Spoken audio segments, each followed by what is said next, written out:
Ito ay rated SPG, striktong patnubay at gabay ng magulang ang kailangan. Kahit galit si Santino kay Tanggol, ay halatang mahal na mahal niya pa rin ang kanyang kuya Tanggol. Handa siyang isakripisyo ang buhay niya, makatakas lang si Tanggol kila Edwin. Si Santino ang haharang kila Edwin. Makakatakas naman si Tanggol, kaya galit na galit si Edwin. Si Santino ang kanilang pagbabalingan ng galit. Matinding bugbog ang aabutin ni Santino kila Edwin. At kung si Edwin lang ang tatanungin, ay gusto niyang patayin na si Santino dahil traidor daw ito. Pero aawatin si Edwin ang kanyang mga kasamahan.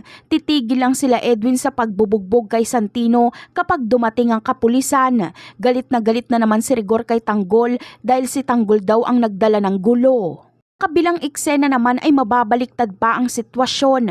Ang akala ni Olga na patay na si Ramon dahil pinasabugan niya ito ay nagkakamali siya. Dahil buhay pa pala ito, nagpapanggap lang si Ramon na patay at kapag malingat si Olga ay puputukan niya ito. Sa ulo ang tama ni Olga, kaya mamamaalam na si Olga.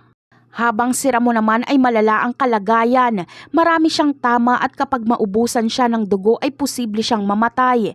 Pero isang tao ang hindi niya inaasahang darating. Ito ay si Tanggol at tutulungan niya si Ramon. Dadalhin ni Tanggol si Ramon sa ospital. Makikilala siya ni Tanggol bilang asawa ni Mokang.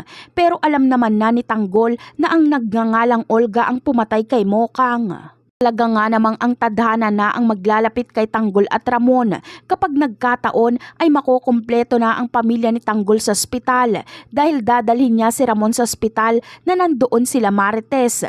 Kumpleto na sila, lola, nanay at ama. Nasa ospital silang lahat pero walang kamalay-malay si Tanggol na tatay niya pala itong tinulungan niya.